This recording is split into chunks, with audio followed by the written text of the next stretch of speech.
I want to continue talking about the style of jazz. We talked a little bit about the style and the roots of jazz in the last lecture. Let's take a look at my dry erase board over here and zoom in a little bit on that. You can see that. The first thing is a swing rhythm. And if you heard Benny Goodman's clarinet in the last example in Body and Soul, you'd hear a type of rhythm in the lead instrument. Now, a lead instrument could be a clarinet, which it was in Body and Soul, or a trumpet, which is going to be in our next, quite a few of the next selections that we hear tonight.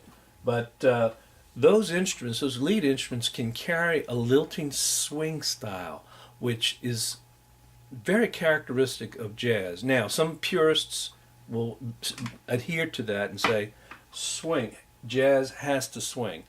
But you'll listen tonight, or on some of the other lectures, whenever we get around to them, some of the music doesn't swing at all. Some of the music is Latin. Latin music doesn't necessarily swing.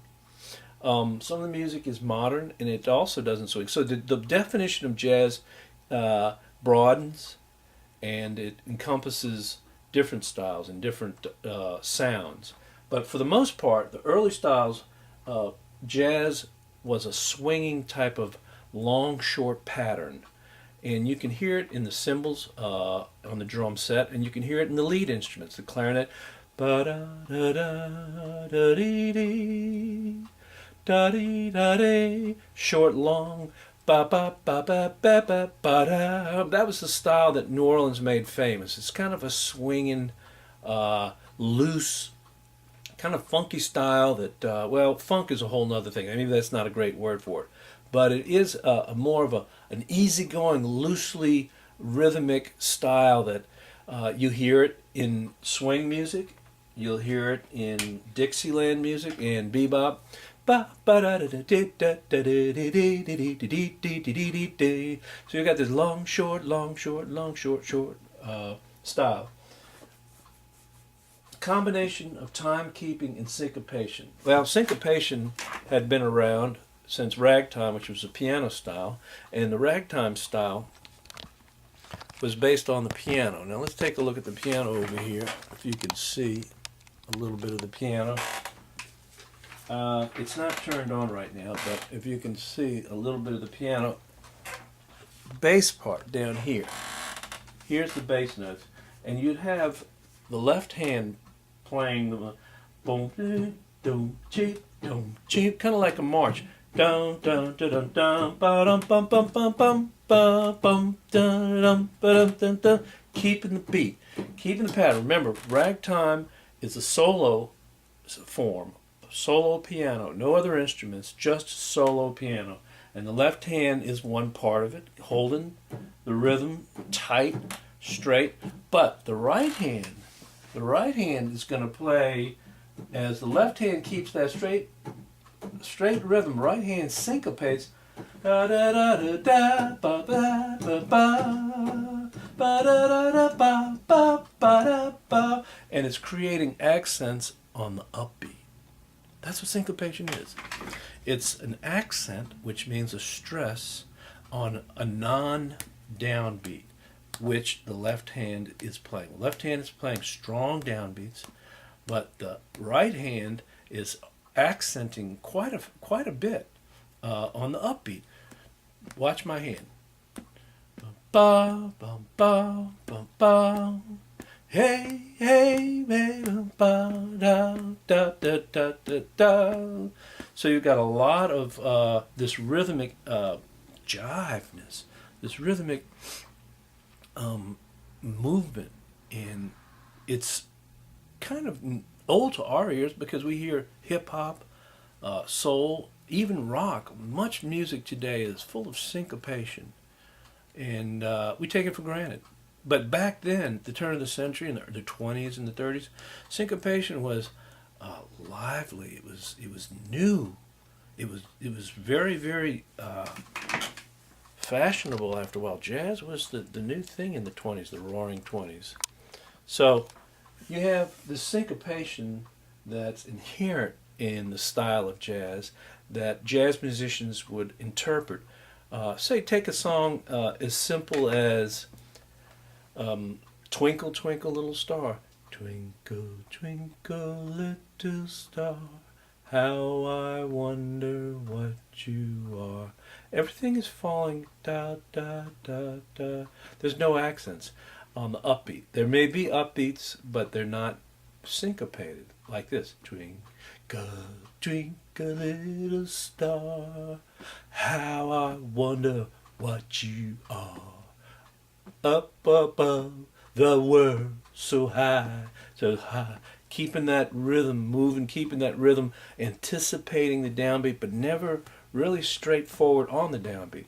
There's a lot of interpretive, well, let's keep it over here, because that's really getting to the next point. Improvisation is an important element of jazz. Improvisation is key to jazz, and that's not just a purist. I think what separates a lot of music that people called jazz back in the swing era, when you had the big bands, a lot of that music was simply just big bands playing arrangements with no improvisation or very little. Every now and then these bands would hire a jazz trumpet player, and they would hire him to come in and do solos. So the soloists would improvise. Of course, we know what improvise means. Improvise means to make up as you go. And of course, you don't just make up anything. You make up according to a harmonic and rhythmic structure of the music. And we'll talk a little bit more about that in a moment. So the instruments, the instrumental style, you can have this improvisation which involves a lot of creativity, and not just with the notes and the rhythm, but also with the sound. A trumpet might flutter, or a mute, wah, wah, wah, wah, and you might screech, woo! Clarinets would love to play around with that type of glissando, which goes, whoop. We laugh at that today because it reminds us of cartoons, but that's okay. It is archaic, a lot of this early jazz. And by the way, when you hear the recordings of, well, at least one of these pieces, the recording is old. It sounds old-fashioned. But keep in mind, remember the word context. We listen to the music with different ears, understanding that this music was alive and vital, an important part of the styles that were to come later on, especially this New Orleans jazz that we're going to hear in a moment. So, a couple more things here. Vibrato, part of the jazz style. A lead instrument, obviously a drummer can't vibrato. Vibrato means a waving or a fluctuating of the pitch or the volume of an instrument. So you can have a vibrato that's slow, or you can have a fast vibrato, or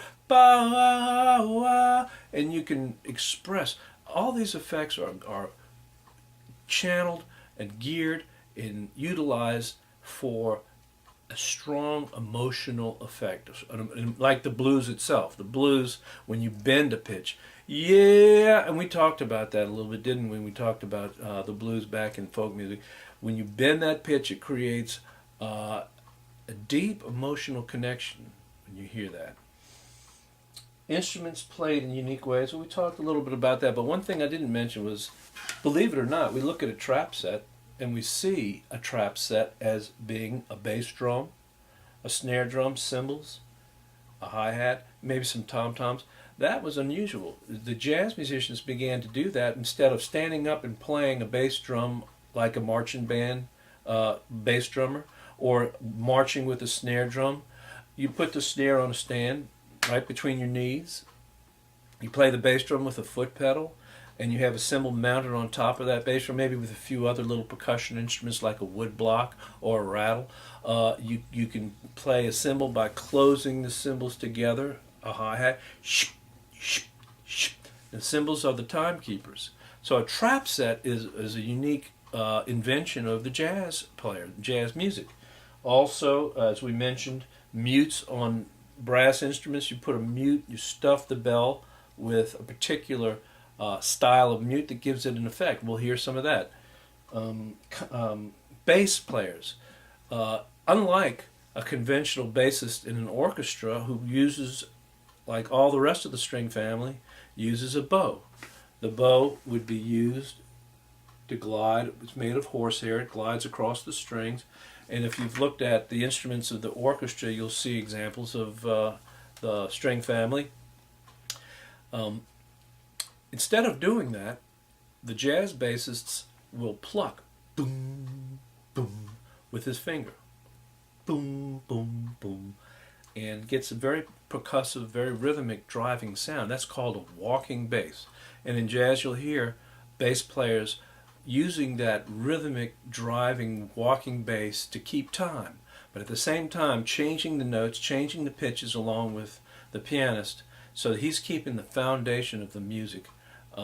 And of course we hear this all the time in pop music. We hear it electric basses. But in the early days, you could have even had a tuba doing the parts. Tubas were basically functioning as the same thing as a bass player would function. No electric instruments at all. They were all acoustic instruments. So mostly upright, we call them upright basses or bass viol or acoustic bass, any of those terms. So that does it for the jazz style right now.